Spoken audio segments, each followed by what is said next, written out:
Alors bonjour à toutes et à toutes, merci d'ores et déjà d'être venus aussi nombreux à cette rencontre avec l'amiral Jean-Philippe Rolland, amiral donc au sein de la Marine nationale française, qui est venu discuter avec nous du référendaire dans le cadre justement de la marine, des opérations militaires et de tout un tas d'autres choses. Amiral, pour commencer, pourriez-vous vous présenter et nous expliquer votre parcours ? Bonjour à toutes et à tous. Merci pour cette occasion unique de pouvoir m'exprimer dans ce salon qui est vraiment passionnant pour le temps que j'ai pu y passer. Oui, donc je suis dans la Marine nationale depuis l'année 1983 et je suis un officier des forces de surface spécialisé plutôt dans les missiles et les opérations des frégates et du porte-avions Charles de Gaulle. Donc j'ai eu la chance de commander à 4 reprises, dont le Charles de Gaulle, pendant les affaires de Libye en 2011. Et actuellement, je commande la force d'action navale. Qu'est-ce que c'est que la force d'action navale ? Ce sont les bâtiments de surface de la marine. Voilà. Et dans des fonctions plus d'état-major, j'ai pas mal travaillé sur la préparation de l'avenir dans un cadre marine, donc les futurs équipements de la marine, et également dans un cadre interarmé, c'est-à-dire à la fois les moyens pour l'armée de terre, la marine, mais aussi les services de renseignement, les moyens de commandement et les moyens de tout ce qui est environnement, soutien pour les forces en opération. Voilà. Alors merci beaucoup. Vous avez été donc commandant par rapport au Charles de Gaulle, donc plutôt la Méditerranée. Et pour ma part, pour commencer toute cette série de questions, je vais rebondir. Alors nous allons avoir beaucoup de bons temporels tout au long de cette intervention. Par rapport à un article qui vient de paraître dans le journal Le Monde sur la frégate multimission Auvergne, qui a été expédiée donc en mer de Chine. C'est un article paru au 1er novembre qui raconte en fait le quotidien de ces hommes sur cette frégate chargée justement de patrouiller et de montrer la présence française auprès de la Chine, auprès d'îles qui sont farouchement disputées actuellement tant par la Chine que par tout un tas d'autres pays, et en même temps de regarder si tout se passe bien. Là, on parle, j'allais dire, de routes maritimes, de projections de puissance, de navires, deux superpuissances s'observant l'une l'autre. La présence américaine est très très prononcée et très marquée dans le secteur. Donc, l'une de mes premières questions, c'est pouvez-vous nous en dire plus sur la présence française par là-bas et nous expliquer un peu par rapport à cette frégate, quel pourrait être le référendaire par rapport à eux. La frégate part quand en France ? Comment arrive-t-elle là-bas et quel parcours peut-elle faire et dans quel état finalement ça influe psychologiquement et physiquement sur l'équipage ? Oui, merci. Alors ça peut paraître un peu surprenant effectivement que des moyens de la Marine nationale se trouvent aussi loin qu'en mer de Chine, mais je vais m'appuyer pour répondre à votre question sur une vue, si ça veut bien défiler. Voilà. Il est clair qu'aujourd'hui, on ne peut plus se désintéresser évidemment du grand large et du lointain parce que notre société est ouverte sur le monde, notre économie tourne évidemment en étant connectée sur le reste du monde. Et comme c'est indiqué sur cette vue, les grands traits rouges sont les principales routes maritimes mondiales. Et sur ces routes, vous le savez, eh bien, par exemple, l'essentiel de nos hydrocarbures vient du golfe arabo-persique. Donc Hormuz, Bab el-Mandeb, Suez sont des espaces importants. Les produits manufacturés viennent beaucoup, vous le savez, d'Extrême-Orient, de Chine en particulier. Et donc nos produits de consommation quotidiens sont très largement achalandés par des importations de Chine. Et nous exportons aussi vers là-bas, bien sûr, beaucoup de choses. Et le fait de garder ces routes ouvertes est tout à fait essentiel. Qui plus est, et pour revenir plus particulièrement sur la mission de l'Auvergne, l'Auvergne, c'est une des dernières frégates de mise en service de la marine et qui va faire un déploiement de longue durée. Donc là, on est dans la constante de temps long. C'est la première fois qu'elle part très longtemps parce que c'est une des spécificités du métier de marin en général, c'est de partir loin et longtemps et en équipage. Et donc un nouveau bâtiment, on va le tester, on va l'éprouver en le faisant partir loin. Donc il y a déjà cette idée d'aller chercher d'autres climats, d'autres conditions d'environnement, de la chaleur, de l'humidité, pour vérifier que notre bateau fonctionne bien. Ça, c'est un peu l'aspect vérification des caractéristiques et des performances du bateau. Mais il y a aussi, bien sûr, derrière une dimension stratégique et géopolitique. La mer de Chine méridionale, vous le savez, est revendiquée par de nombreux pays pour ce qui concerne un certain nombre d'îlots. Et aujourd'hui, il y a des contestations fortes avec une remise en cause de certains principes du droit de la mer par des grands acteurs. Et la Marine nationale est un outil à la main de l'autorité politique pour, là-bas, aller affirmer notre attachement à ce que le droit de la mer soit respecté et qu'il n'y ait pas des détournements qui soient faits de ces grands principes et finalement des territorialisations de fait de la mer. Vous avez aujourd'hui des récifs coralliens sur lesquels ont pu être coulés ou apporter des pierres et couler du ciment, voire construire des pistes d'atterrissage et qui de fait transforment ce qui est au départ un récif en terre émergée et ce qui ouvre le droit du fait du droit de la mer à des intérêts, à des possibilités d'exploiter au plan économique l'environnement sur des très grandes distances, 380 km, autour de ces points émergés. Donc vous avez une forme d'appropriation de fait qui peut intervenir. Donc nous, notre rôle dans cette mission-là, c'est d'aller montrer qu'en allant naviguer dans des endroits qui, pour certains, pourraient être considérés comme étant leurs eaux, on montre que c'est toujours des eaux internationales dans lesquelles on peut transiter de façon inoffensive. L'idée n'est certainement pas de provoquer une escalade de la violence, mais calmement, en allant voir un petit peu quelles sont les réactions des différentes parties prenantes, d'aller affirmer notre attachement. Tout ça, c'est loin, mais comme vous le voyez sur cette carte, n'oublions pas que la France est présente sur tous les océans. À travers nos départements, régions, collectivités d'outre-mer, vous voyez, la Nouvelle-Calédonie, Wallis et Futuna, on n'est pas très très loin finalement, à l'échelle bien sûr du globe, de ces zones. Ce que vous voyez aussi sur cette carte, et ça c'est le marin qui peut vous le dire, et je pense qu'à Nantes c'est un discours qui peut être bien entendu, c'est que la mer c'est quand même plus de 70% de la surface du globe, et qu'aujourd'hui c'est un espace très largement de liberté, puisque il y a au-delà des 12 000 marins, au-delà des côtes, il y a peu de réglementations qui s'appliquent, hormis ces affaires de possibilité pour l'État côtier d'exploiter les ressources économiques, en tout cas au plan légal, au-delà des 12 nautiques, ça ne fait plus partie à part entière du pays.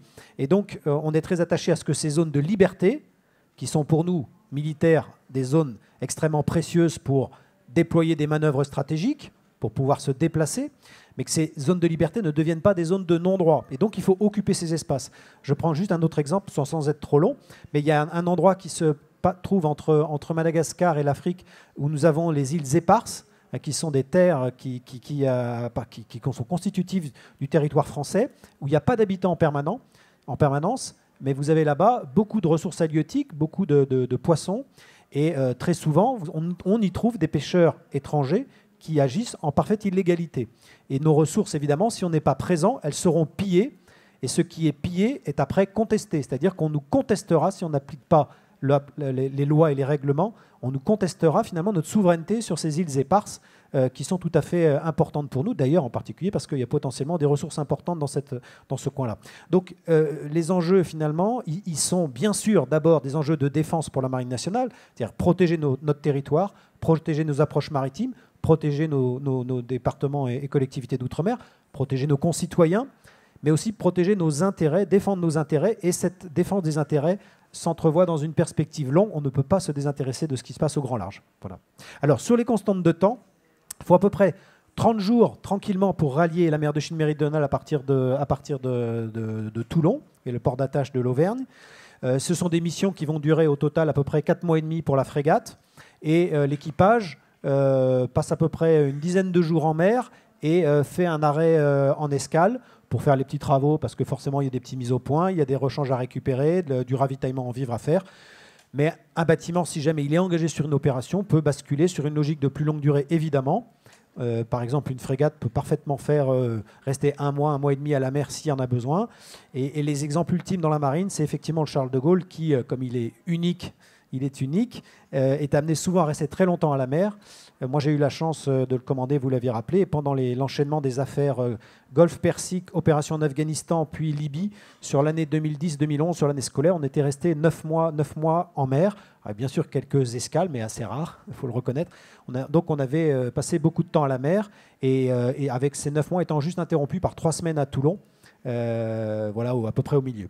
Donc ça, on est dans le temps long, on est dans le temps qu'il est difficile parfois de soutenir lorsqu'on n'est pas habitué, parce que forcément, quand vous partez en mer, que vous êtes au milieu de l'océan, vous n'avez plus de connexion avec ces petites choses, vous avez toujours accès à Internet ou à des mails pour correspondre avec votre famille, mais il faut se partager les consoles parce qu'il n'y en a pas un nombre infini. Il y a une ressource satellitaire qui est utilisée pour laquelle on donne évidemment la priorité aux opérations, donc il faut être parcimonieux et faire attention.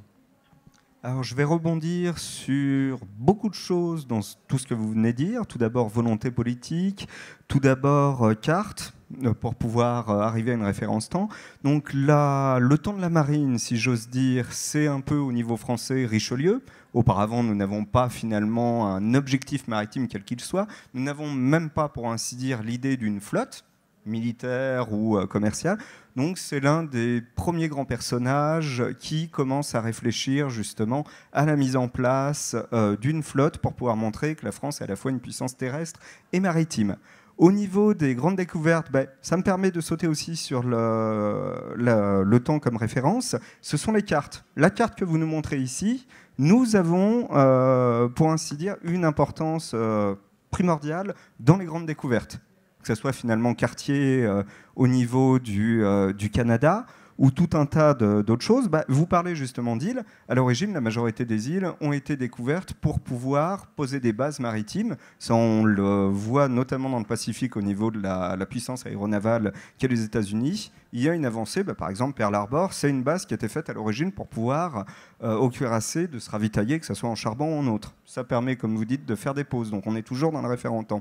Donc par rapport à ce temps, finalement, comme référence, où on est dans la très longue durée, pouvez-vous nous parler justement de l'impact et de la création de ces cartes, de cette cosmologie finalement, de cette découverte qui aboutit finalement à nos jours, comme vous dites, à des cartes soit faites par satellite ou tout à fait autre chose? Oui, alors là, je vais aller m'appuyer sur une image un petit peu plus lointaine, celle-ci. Alors, il est vrai que Richelieu a été vraiment l'initiateur de la Marine nationale. Je corrige juste un petit point, puisque pendant la guerre de 100 ans, on a l'amiral Jean de Vienne à la flotte des galets qui a eu quelques actions, mais c'était très défensif et très circonstancié. Puis après, il y a eu un grand trou noir jusqu'à la Renaissance, enfin la vraie naissance de la marine avec Richelieu. Mais là, on est donc 17e siècle. 18e siècle, ces 2 siècles-là, c'est vraiment évidemment la démultiplication des découvertes, puisque après 1492, Magellan au début du XVIe siècle, puis ça s'enchaînera après 17e, 18e, mais il faut bien se rendre compte qu'en France, on a quand même été assez lent et assez long à rejoindre ce rythme-là. Il s'est passé plus de temps entre Magellan et Bougainville, fin 18e siècle, premier marin qui, dans une campagne officielle française, fait le tour du monde, qu'entre Bougainville et aujourd'hui. C'est pour vous donner une idée. Mais ça, si je reviens maintenant sur les affaires de temps, le temps pour les marins, c'est bien sûr le temps qui est long, qui est parfois dur à supporter. Alors je parlais tout à l'heure des durées des missions, mais là j'ai mis volontairement une ampoule en haut à gauche sur cette image. L'ampoule, c'est un sablier qui dure 30 minutes. Et toutes les 30 minutes, sur les bateaux de la navire à voile, on retourne le sablier, puis quand on l'a retourné 8 fois, c'est 4 heures et on fait la relève de quart. Et ça, vous voyez, le sablier, c'est incontestable, on ne risque pas de tricher. Normalement, il est indiscutable. Et donc, il y a un coup de gong qui est donné pour que les marins qui sont dans la bordée sur le pont sachent que voilà, il y a une demi-heure qui s'est écoulée. Cette ampoule, pour la petite histoire, moi, je l'ai sur mon bureau, pas celle-là, mais une similaire, et c'est l'unité de base de mes micro-réunions. Moi, je veux pas que ça...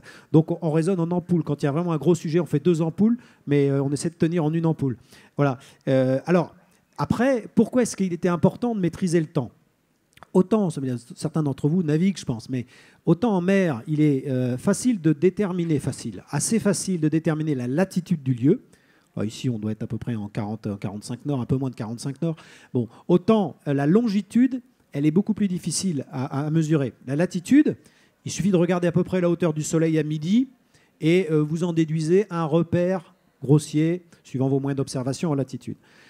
Pour la longitude, il faut disposer d'une horloge extrêmement précise. Il faut poser d'une mesure du temps très précise. C'est-à-dire qu'observer par exemple l'heure à laquelle le soleil se couche ou l'heure à laquelle le soleil atteint le sommet de justement sa méridienne, tout ça, ça vous permet, et de mesurer des droites de hauteur, ça vous permet de faire des calculs qui vous détermineront la longitude. Et ça, c'est ce qui fait qu'au XVIIe, au XVIIIe siècle, ceux qui étaient capables d'avoir des mesures de temps précises avaient le pouvoir. Typiquement, en bas à gauche, vous avez une horloge faite par l'horloger Berthoud, horloger du roi. Voilà, on est au XVIIIe siècle. Là. On est au XVIIIe siècle et Berthoud est allé s'inspirer des horloges britanniques et suisses un peu aussi déjà, et qui étaient plus précises. Et celui qui était capable d'établir une cartographie précise savait où il pouvait faire passer ses vaisseaux, savait où il pouvait contourner les caps, même quand il faisait mauvais, même quand c'était la nuit, et pouvait comme ça, petit à petit, effectivement, découvrir le monde et développer des comptoirs commerciaux, développer des routes, etc. Donc la notion du temps, elle était tout à fait essentielle. Et vous voyez, sur cette carte, finalement, on reconnaît grosso modo quand même les continents, mais on voit qu'ils sont très déformés, et en particulier parce que la mesure de la longitude est imprécise. Alors, évidemment, depuis lors, on a énormément progressé. Maintenant, on a des horloges atomiques, et la référence de temps qu'il y a sur les bateaux, elle est principalement aujourd'hui dans une logique de compatibilité avec notre environnement extérieur. Elle est principalement calée, bien sûr, sur les signaux de temps que nous fournissent les systèmes de navigation par satellite. Vous savez qu'il y a une référence temps qui est donnée par les satellites des constellations qui sont dans l'espace. Mais on garde toujours à bord une référence temps propre, des horloges électroniques déconnectées de tout le reste, et qui nous permettent de faire nous-mêmes, de garder une référence de temps fiable. Pour naviguer, vous avez, au grand large, je ne parle pas en navigation côtière, en navigation à vue, mais vous avez effectivement aujourd'hui, à l'époque moderne, deux possibilités. Dépendre d'un moyen externe, je dépends d'une constellation de satellites pour naviguer par satellite, j'ai besoin d'un temps bien précis qui soit cohérent avec le temps de référence pour ce système, par exemple le GPS ou Galileo. Bon.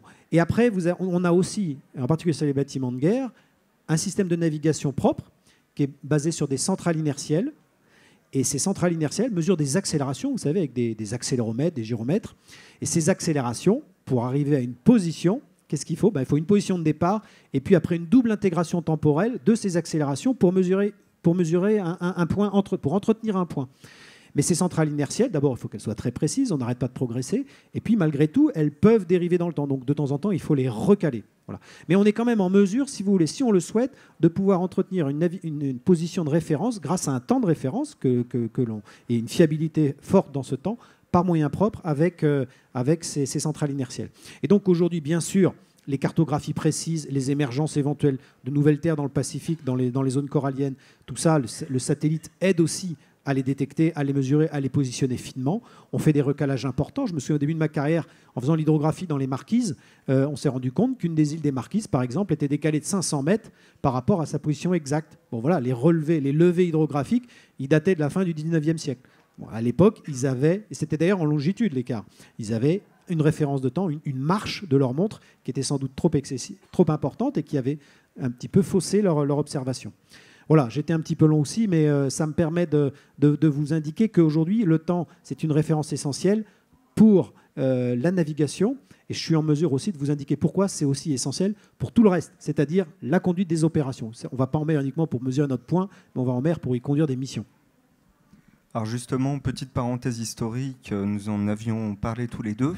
Alors si la géographie, ça sert avant tout à faire la guerre, le temps est lui-même utilisé, j'allais dire, dans toute guerre comme référence. Songeons au 6 juin 1944, débarquement qui devait être prévu le 5 juin et qui, grâce au service météorologique allié, a été repoussé de 24 heures pour la bonne et simple raison qu'on s'est rendu compte qu'une tempête approchait et qu'il y aurait un laps de temps très court où ça se calmerait et où on pourrait envoyer la totalité de la flotte. Donc Eisenhower a joué finalement sur ce temps-là en se disant à ce moment-là on peut envoyer la totalité de nos forces. C'était un peu, j'allais dire entre guillemets, un coup de pile ou face.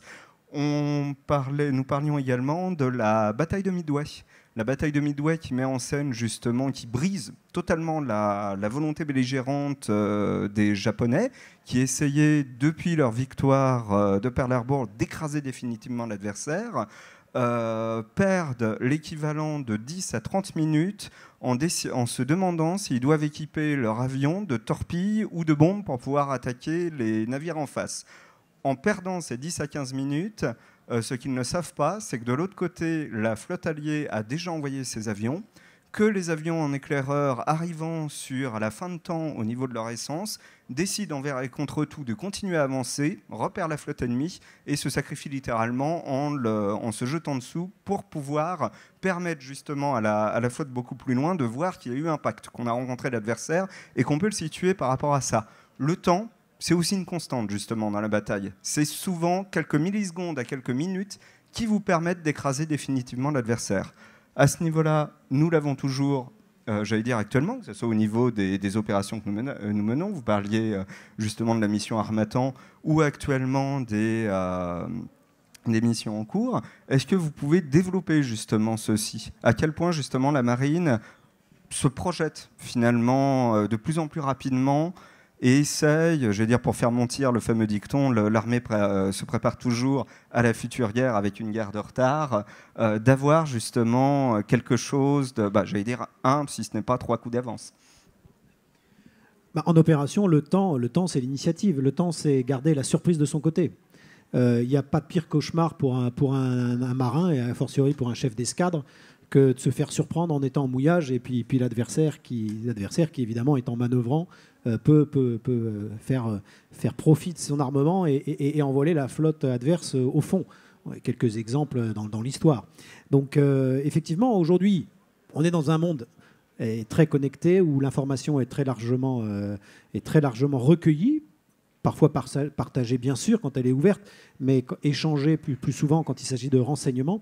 Et on est très attentif à pouvoir effectivement disposer de la meilleure information.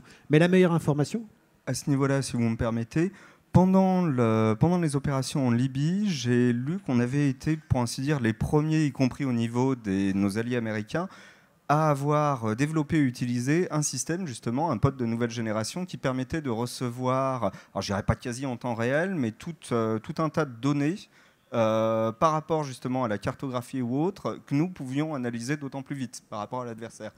Voilà, c'est-à-dire que par rapport à la période évoquée, Midway, Pearl Harbor, etc., où finalement les choses se comptaient en heures ou en minutes, dans la phase tactique pour avoir l'avantage, aujourd'hui dans l'action, on en est plutôt à la minute et à la seconde. Et donc chaque minute compte.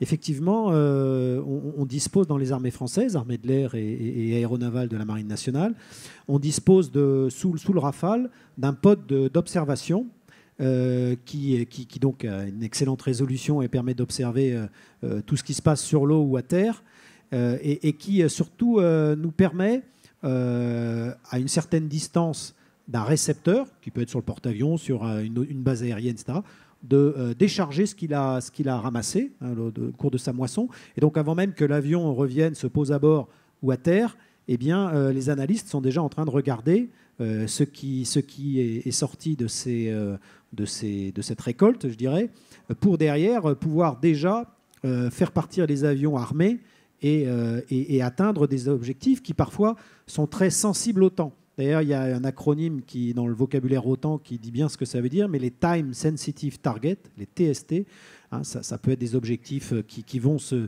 sortir et se rendre visibles très très peu de temps. Ça peut être des objectifs comme des véhicules blindés, mais c'est parfois même des individus. Lorsque l'on fait la guerre au terrorisme, du moins quand on lutte contre le terrorisme, pour être plus exact, et que l'on cherche à atteindre certaines personnes, on sait que ces personnes-là, pour pouvoir les neutraliser, en parlant politiquement correct. Vous avez une fenêtre de temps, on a une fenêtre de temps très très courte. Et donc là, il faut qu'à partir du moment où on analyse de présence et de vulnérabilité potentielle de l'adversaire, il faut tout de suite frapper. Donc les boucles courtes de renseignement et les boucles courtes observation, décision, action et puis évaluation de l'efficacité de l'action, tout ça, on cherche à le raccourcir. Donc nous, aujourd'hui, on est moins dans un schéma d'heures et de minutes, mais beaucoup plus dans un schéma de quelques secondes. Et je vais vous montrer une image qui est certainement pas très, très visible du fond de la salle. Mais là, vous avez une image de ce que sur un opérateur dans un central opération de frégate voit devant lui lorsque son bâtiment, là c'est une image qui est prise par un bâtiment français au large de la Syrie il y a quelques mois. Et donc ça vous montre quoi? Ça vous montre d'abord que c'est extrêmement complexe, très lourd, très chargé, et qu'effectivement, ce n'est pas évident pour un profane de comprendre ce que ça signifie. Ça, c'est le premier élément.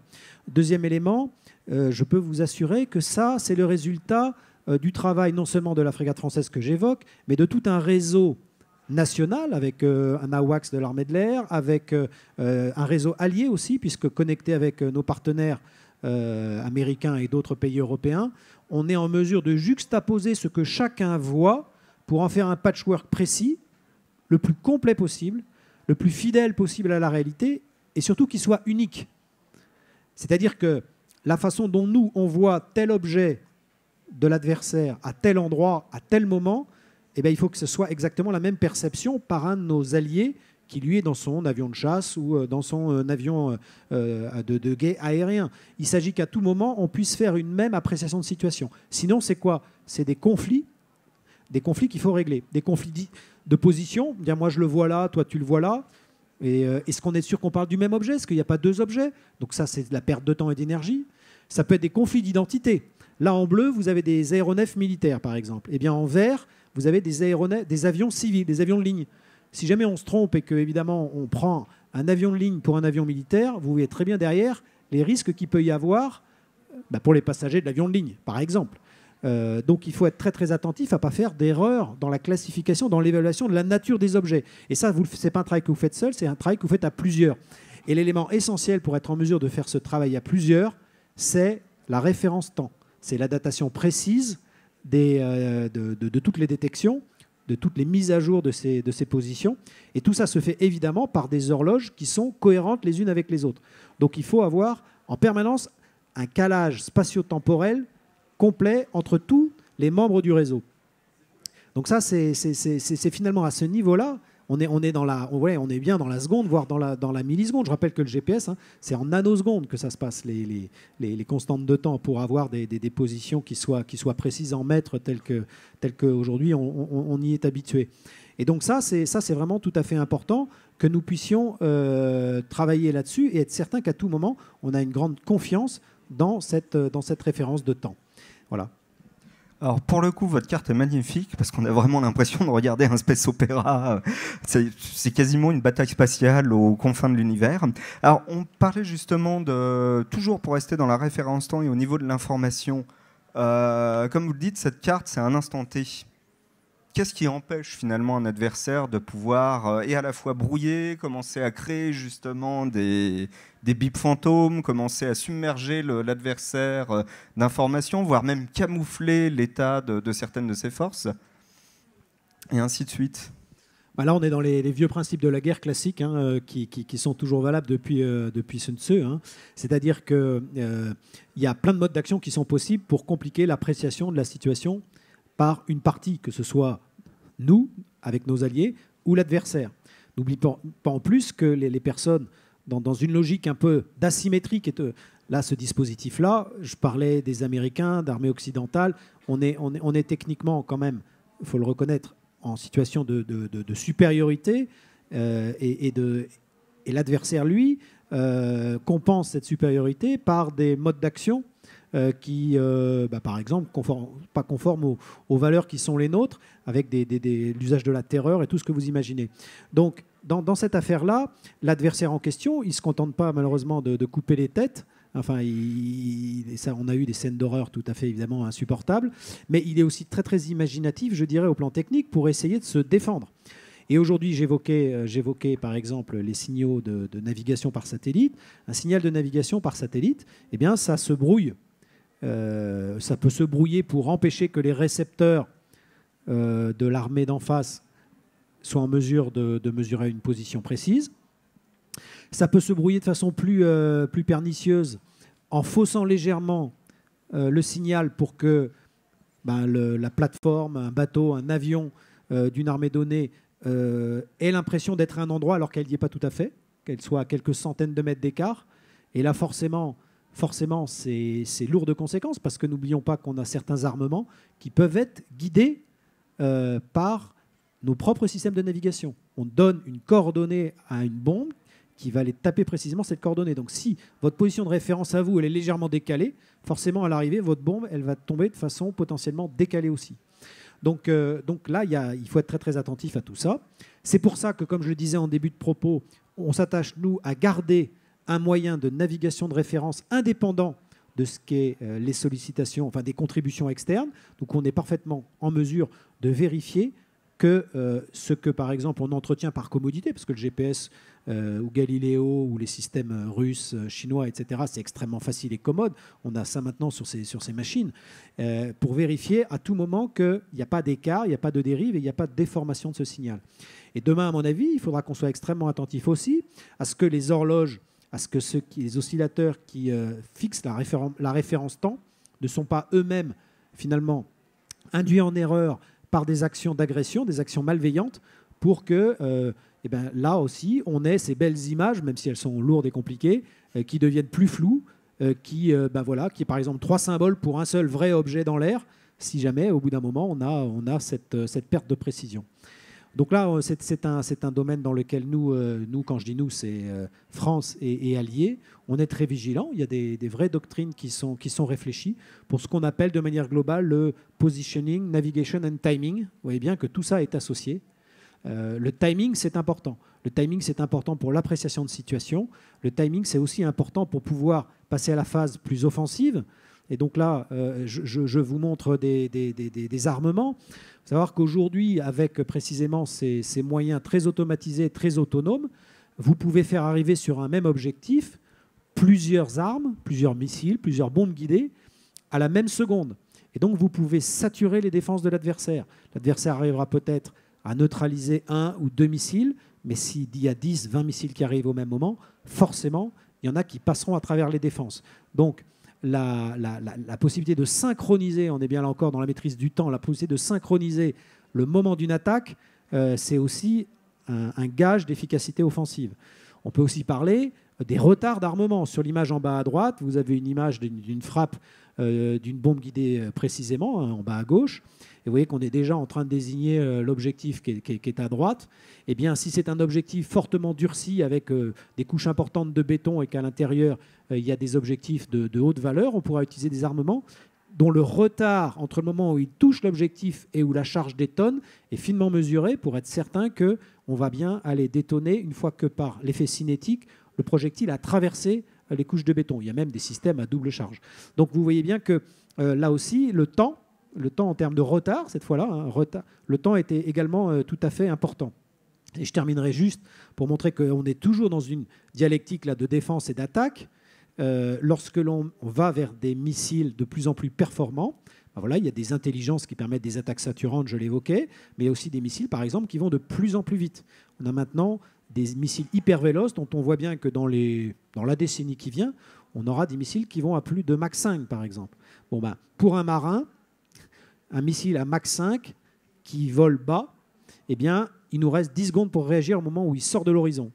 Donc voilà, vous avez 10 secondes pour vous rendre compte qu'il y a une menace qui arrive, que c'est vraiment une menace et que ce n'est pas un avion de ligne, par exemple, hein, pour faire la part des choses et vous assurer que vous allez prendre une bonne décision et pouvoir mettre en œuvre des défenses, que ce soit des mesures actives de défense, en tirant nous-mêmes, par exemple, un armement pour détruire ce missile, ou en leurrant ce missile, ou avec tout un tas de parades dont nous disposons. Mais les temps sont extrêmement courts, et ça signifie que derrière, forcément, il faut avoir des automatismes qui sont performants et fiables et correctement maîtrisés, parce que l'idée, c'est toujours que l'homme reste dans la boucle et qu'on arrive à maîtriser convenablement cette violence. Il ne faut pas oublier que c'est ça au départ. Alors justement, j'aurais 2 dernières questions par rapport à tout ce qui se vient de dire. La première concernant les machines et la dernière concernant l'homme. Au stade où nous en sommes actuellement, justement, la référence temps risque, comme vous le dites, d'être, je n'allais pas dire faussée, mais on risque d'arriver de plus en plus à la milliseconde, que ce soit au niveau de la création d'ordinateurs quantiques qui travailleront de plus en plus vite, justement, pour pouvoir expédier que ce soit des missiles ou autres. L'armée américaine est en train de développer, si je ne me trompe pas, un canon électromagnétique et fait des essais de son côté. On retombe finalement aussi sur d'anciens vieux fantasmes, que ce soit des rayons de la mort propres à Tesla ou à la volonté de rendre des flottes ou des moyens complètement invisibles, tout comme on pouvait l'imaginer dans un film qui était l'expérience Philadelphie, film des années 80, où on tentait de faire disparaître un navire, j'allais dire de tout système radar, et qui faisait pour le coup un bond de 1942 jusqu'à 1983. C'était un élément de science-fiction assez intéressant, mais où, comme vous dites, on essaye de plus en plus, à partir du moment où on donne un ordre, où on appuie sur un bouton, la référence temps, on rentre dans la milliseconde, la machine obéit de plus en plus vite. On en arrive à ça, finalement. Oui, alors, on va bien plus vite encore que la milliseconde. Quand je suis entré dans la marine, il existait déjà des systèmes qui, si on mettait tous les automatismes sur on, permettaient de détecter une menace, de se rendre compte que c'était une menace. Et bien sûr, si les systèmes d'armes étaient branchés, l'artillerie avec des munitions chargées, pouvait déclencher des parades automatiquement sans action de l'opérateur. Et donc là, effectivement, on était déjà dans des séquences où les cadences de mise à jour de l'information étaient à peu près 200 millisecondes. Je vous en parle, c'était il y a 30 ans. Évidemment, par le jeu des progrès en termes de calculateurs, les choses vont beaucoup plus vite, même si, comme on l'évoquait tout à l'heure, les constantes de temps qui restent à la disposition du cerveau humain, ça reste encore quand même de la seconde. J'évoquais c'est 10 secondes, 10-11 secondes pour un missile de l'ordre de Mach 5. Bon, ben voilà, c'est 10 secondes, il ne faut pas se tromper, mais ça vous laisse encore le temps quand même de faire une rapide analyse. Mais il ne faut pas se tromper. Et il faut avoir les bons verrous. Et aujourd'hui, c'est clair que on n'a jamais, en tout cas, je veux parler moi sur les unités sur lesquelles j'ai servi, on n'a jamais tous nos automatismes qui sont libérés, qui sont sur on. Donc voilà. Maintenant, qu'est-ce qui se passe devant nous? Qu'est-ce qu'on a? On a devant nous des calculateurs de plus en plus puissants. Tous nos systèmes maintenant, que ce soit système de communication, les capteurs, les radars, les gros calculateurs qui déroulent ces algorithmes d'évaluation de situation, les systèmes d'armes eux-mêmes ont des calculateurs extrêmement puissants. Ces calculateurs sont fédérés en réseau à bord, puisque même maintenant la conduite de la machine, le contrôle des installations de sécurité repose de plus en plus sur des automatismes. Ces moyens-là sont aussi connectés vers l'extérieur à travers ces réseaux de transmission de données à très haut débit pour permettre d'établir les images que je vous ai montrées, les images tactiques complètes, précises, uniques et fidèles, comme je l'ai évoqué. Et tout ça, demain, avec quoi? Avec des calculateurs de plus en plus puissants, avec l'appui sans doute de plus en plus accru à l'intelligence artificielle, qui nous permettra de sortir de ces espèces de grosses images compliquées. Quels sont les comportements qui ne sont plus anodins, qui sont des comportements qui doivent attirer l'œil et sur lesquels il faut se poser des questions, parce qu'on est quand même dans des mondes apparemment complexes. Mais l'image que je vous ai montrée tout à l'heure, cette image-là, eh bien, elle est relativement simple, parce que vous avez sur ce scope uniquement des contacts aériens et des contacts de surface, des bateaux. Or, avec la numérisation de l'espace de bataille aéroterrestre, nos camarades de l'armée de terre accèdent à des images qui commence à ressembler à ça aussi à terre.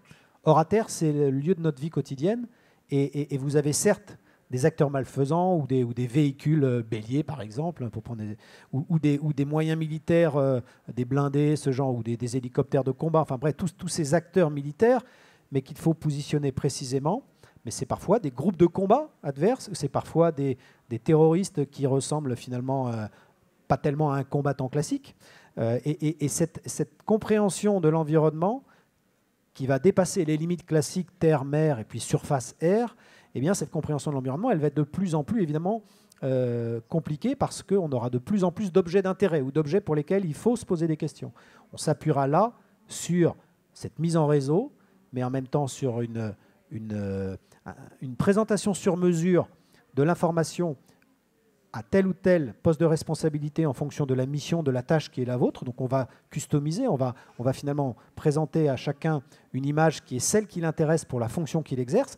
On a tout à fait la possibilité d'appliquer des filtres, de pouvoir évacuer les pistes qui ne nous intéressent pas avec des tas de moyens qui sont attachés à ces consoles. Et demain, ça sera encore plus développé. On aura l'intelligence artificielle qui nous aidera à finalement faire un peu le tri, je l'espère, si on arrive à bien l'éduquer, entre l'ivraie et le bon grain. Et puis après, effectivement, quand on ira vers des calculateurs encore plus puissants, là, je ne suis pas du tout un spécialiste des calculateurs quantiques, mais on arrivera, je pense, à des exigences tout à fait aussi fortes de maîtrise de la notion de temps, parce que la rapidité des process sera telle que si jamais, pour reprendre l'image qui est là, le bateau A accède à une information très précise, très très vite, et très très vite, c'est peut-être 3 secondes avant un bateau B d'un autre pays, mais qui est dans le même réseau, qui participe à la même opération, dans le même camp, entre guillemets, eh bien forcément, il y aura des difficultés pour que le bateau A et le bateau B aient la même appréciation de situation. Donc on a un travail d'interopérabilité, comme on dit entre nous, c'est-à-dire une aptitude à coopérer ensemble qui va être rendue aussi plus complexe, d'où la nécessité d'avoir des canons, des standards. Pardon, je n'aurais pas dû utiliser des canons, des standards, des normes qui soient partagées. Et c'est principalement aujourd'hui l'OTAN qui nous fournit ces normes d'interopérabilité, d'aptitude à coopérer ensemble. Mais plus ça va aller et plus ça va être compliqué d'arriver à les faire vivre et les faire évoluer de manière coordonnée, sans même parler des enjeux industriels, de propriété intellectuelle et de concurrence entre des grands acteurs des nouvelles technologies. Donc là, on a un défi qui est devant nous. L'essentiel, nous militaires, c'est pas d'apporter les réponses techniques, c'est pas notre métier, c'est qu'on soit capable de bien dire les effets que l'on veut pouvoir produire sur les théâtres d'opération et ce qui est important pour qu'on garde la maîtrise de nos systèmes et qu'on puisse, en parfaite cohérence avec les directives politiques qui nous sont données, obtenir les résultats que nos chefs nous demandent d'obtenir.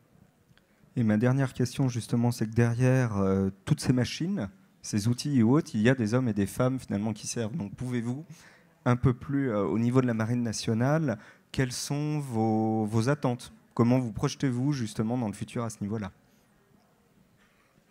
Vous me donnez l'occasion de mettre une petite planche, c'est juste pour avoir des personnes sur l'image, parce que voilà, on a vu que des machines, on va finir avec une dimension un peu plus humaine.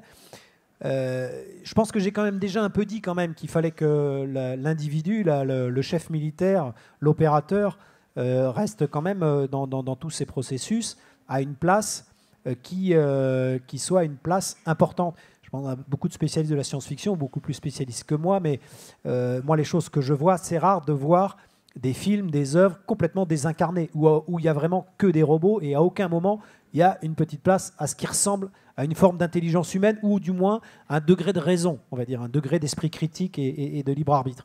Nous, aujourd'hui, la Marine nationale, c'est 39 000 personnes, dont à peu près 35 000 militaires, hein, il y a à peu près 4 000 civils aussi. C'est une quarantaine de métiers. Et tous ne sont pas concernés par ces enjeux-là, évidemment, au quotidien. Le cuisinier sur un bateau, Dieu merci, il prend encore le temps de surveiller la durée de cuisson convenablement. Néanmoins, vous voyez un certain nombre d'opérateurs qui sont dans les centres opérations ou qui sont en termes de navigation. Eux, de plus en plus, sont soumis effectivement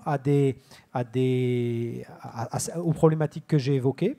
Prendre l'image du milieu en bas, un opérateur dans un central opération, aujourd'hui, il passe à peu près les 3/4 de son temps à précisément construire la belle image tactique que je vous ai montrée et être certain que c'est une image qui est aussi représentative et aussi exacte que possible par rapport à la réalité.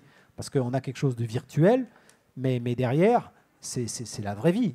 C'est des personnes, c'est des gens qui conduisent des actions. Il faut être capable de décrypter tout ça. Il faut être capable de définir ce qu'on appelle, nous, les patterns of life, c'est-à-dire en gros les comportements, ce que chacun fait, quelle est sa mission à lui, adversaire principalement, ou élément neutre, ou élément suspect parfois. Et être capable éventuellement de se rendre compte, par exemple, sous un avion de ligne, il y a peut-être aussi un autre avion militaire qui, au dernier moment, va se séparer et va se rapprocher de notre force avec un préavis très faible. Alors nous, aujourd'hui, il faut être honnête, on a des opérateurs qui sont extrêmement performants chacun dans leur spécialité. Pour la marine, ce qui est absolument essentiel, c'est, comme pour toutes les autres armées, c'est d'avoir des hommes et des femmes jeunes. Nous, la moyenne d'âge dans la marine nationale, c'est 33 ans. Jeunes, pourquoi? Parce que ils sont capables, beaucoup mieux que moi, de rester au fait de tout ce qui évolue et de tout ce qui se passe.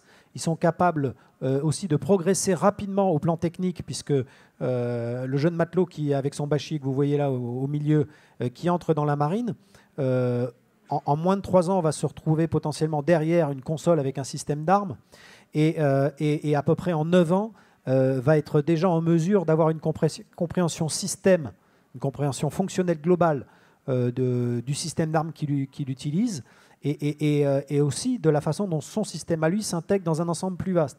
Donc inévitablement, une bonne partie de ce qu'on a évoqué aujourd'hui va avoir des applications. Enfin, il faut qu'il soit en mesure de les comprendre. Donc on a une dynamique de progression fonctionnelle assez élevée. On a des gens qui ont pas forcément, qui ont un niveau de formation assez important, hein, puisque nos officiers mariniers, alors on a 3 grandes catégories, hein, les officiers, les officiers mariniers et les matelots et marins. Eh bien, aujourd'hui, un officier marinier, en général, rentre avec un niveau Bac+2. Et c'est eux qui, très vite, vont accéder à ces niveaux de compréhension de techniciens supérieurs en 9 ans à peu près, et être en mesure de pouvoir faire cette juste appréciation, bien sûr, en étant dans un dialogue et une progression continue. Donc nous, ce qui est important au plan humain pour arriver à répondre à ces objectifs, d'abord, on a l'avantage d'être très engagé en opération. Donc ce que je vous ai montré tout à l'heure, tous les marins de la Force d'action navale que j'ai l'honneur de commander le vivent. Donc ont conscience de comment il faut être au rendez-vous de tout ça. Deuxièmement, il est parfois un peu intimidant pour eux quand ils arrivent au début de leur carrière de se dire oh là là, un jour, il faut que je sois capable, comme mon chef, d'appréhender tout ça et d'être en mesure de le restituer, de le partager, et moi-même de former les plus jeunes marins qui arrivent. Mais la bonne nouvelle, et en particulier pour boucler avec la FREMM Auvergne, la frégate qui est actuellement en mer de Chine, c'est que ces bâtiments extrêmement automatisés sur lesquels l'équipage, on l'a fait fortement diminuer. Il n'y a plus que 107 personnes sur ce bateau, alors que la génération d'avant, vous aviez 240 personnes. Donc on a divisé par deux grâce à tous les automatismes, aussi un peu pour faire des économies d'ailleurs. Mais il y a une charge mentale et une charge qui est assez forte. Mais la bonne nouvelle, c'est qu'on a des marins qui s'y épanouissent énormément parce que il leur est laissé une très large autonomie et ils ont une marge très forte dans la façon dont ils agissent pour peser sur le cours des événements. Donc le pari est plutôt réussi, mais en même temps, nous, il faut qu'on arrive à alimenter ces flux. C'est-à-dire qu'on arrive à recruter, d'où d'ailleurs ces panneaux, qu'on arrive à recruter pour trouver des gens qui ont envie de s'inscrire dans ces dynamiques-là, de connaître ces scénarios-là, malgré ce que j'évoquais tout à l'heure, malgré l'éloignement, malgré la déconnexion numérique, ou en tout cas la moindre connexion numérique, et le fait que c'est quand même un métier un peu exceptionnel et extraordinaire. Voilà. Bien, amiral, merci à vous. Je pense que maintenant, de part et d'autre, j'allais dire nous ici et vous là-bas, les deux mondes ne sont plus aussi science-fictionnels qu'on peut l'imaginer. Alors nous avons juste un peu de temps pour quelques questions. Oh ben dis donc. Bonjour. Bonjour. Juste une petite question. Pouvez-vous nous dire du coup, ce qui vous enthousiasme le plus et au contraire ce que vous redoutez le plus dans l'évolution, que ce soit des types d'armements, des types de conflits à venir, ce que vous envisagez? En dehors de l'oblitération complète. Je réponds tout de suite à la question. Je sais pas avant. Moi, ce qui m'enthousiasme le plus, c'est, je pense qu'on est en pole position dans la marine nationale, enfin, les armées françaises en général, mais dans la marine nationale en particulier. C'est-à-dire qu'on est une marine qui est très engagée en opération. On dispose d'équipements qui, il faut le reconnaître, sont très performants parce qu'on a une industrie de défense en France qui est quand même très efficace. Et puis surtout, on travaille de façon très intégrée en intermilieu. Alors ce que je vous expliquais tout à l'heure, c'est que le milieu terrestre, le milieu aérien, le milieu naval, tout ça, c'est en train de se fondre. Il n'y a plus de cloison. Et comme on est une puissance moyenne au plan militaire, moi, mes camarades qui travaillent dans l'armée de l'air ou l'armée de terre, je les connais. Et on s'entraîne ensemble. Et donc, on a une aptitude, je pense, à faire face à ces défis, défis informationnels et aux prochains enjeux de la conflictualité en mer, à mon avis, avec un vrai avantage compétitif par rapport à d'autres pays qui soit sont moins engagés en opération. Alors attendez, ce n'est pas une finalité en soi, hein, mais les opérations qu'on conduit, c'est vraiment des opérations que je pense sont assez conformes aux valeurs que notre pays veut défendre. Hein, quand on se bat contre Daesh, bon voilà, quand on se bat pour le droit de la mer, quand on protège nos intérêts ou les intérêts des pêcheurs ou la lutte contre les pollutions, dans tous les champs, c'est assez facile, on est assez légitime. Et donc ça, c'est ce qui m'enthousiasme le plus. Ce qui m'inquiète, c'est un peu ce que je vous disais tout à l'heure. C'est est-ce qu'on arrivera toujours à amorcer la pompe en termes de ressources humaines pour trouver les compétences, et dans un monde qui évolue beaucoup, où effectivement, c'est quand même pas simple de partir dans le grand large, de partir longtemps, de s'éloigner de ses proches. Or, c'est passionnant. Je veux dire, bon, moi, j'ai vécu 18 ans embarqué sur ma carrière de 30 et quelques années. Ma femme trouve que j'ai souvent été pas là, c'est vrai, mais je pense que familialement, on a tout à fait pu trouver un équilibre extrêmement... que moi, en tout cas, je m'en suis satisfait. Et je suis toujours avec celle que j'ai épousée il y a 30 ans. Donc, on peut tout à fait concilier, à mon avis, un mode de vie assez exceptionnel comme ça et une façon de vivre, une vie privée. Mais néanmoins, je comprends que les jeunes puissent se poser la question. Donc, je suis là aussi, même si je suis un peu d'une autre génération, pour témoigner de ça.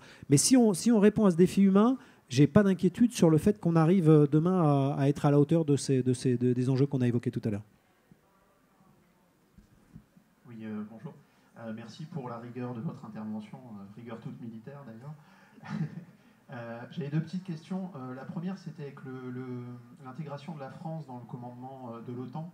Comment vous avez pu trouver justement des références temps communes sur autant de pays différents, autant de procédures militaires différentes, de manières de faire? Et la deuxième, c'était Vous avez fait référence tout à l'heure à avoir une guerre de retard ou d'avance. Justement, sur les guerres du futur, voire proches, comment vous imaginez ces guerres, comment vous entraînez pour ces futures guerres, ces futurs conflits?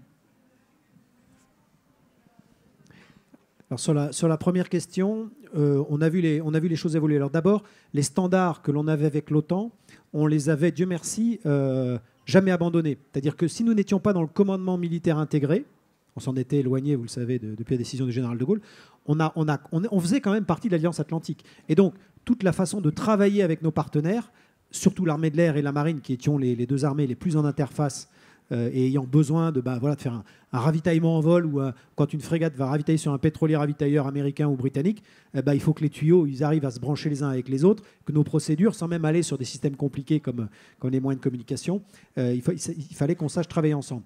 Donc, quand je suis entré dans la marine, on donnait des top horaires réguliers pour se synchroniser. Donc, vous voyez, on était quand même à la seconde.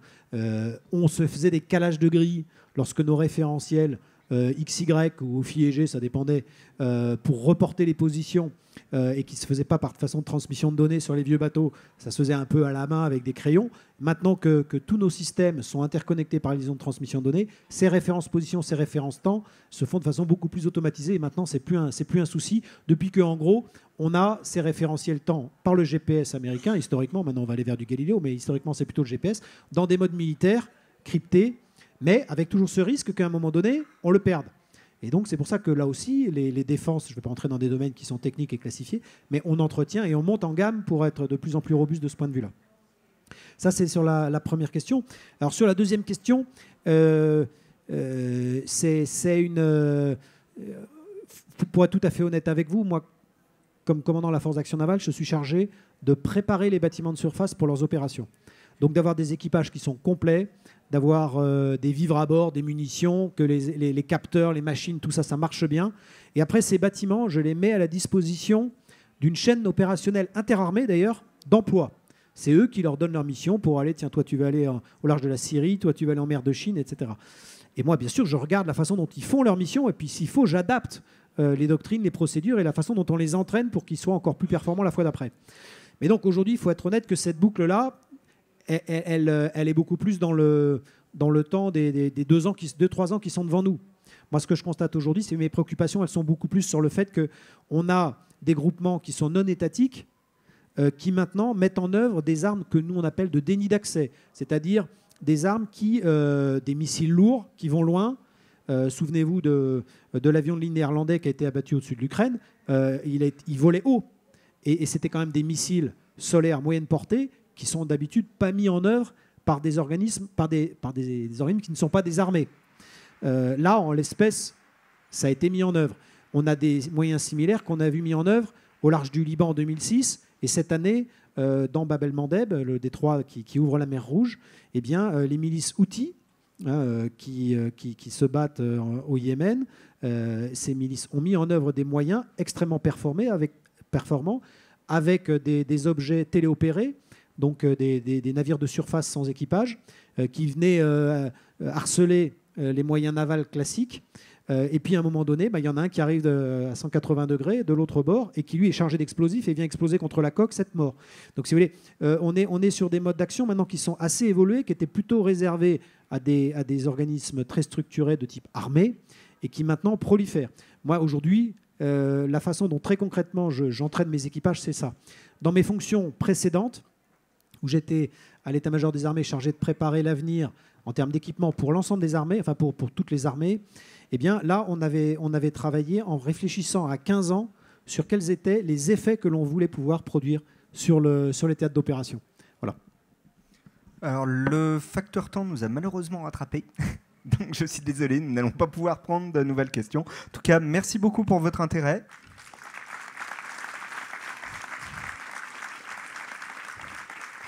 Et je vous souhaite à toutes et à tous un très bon festival.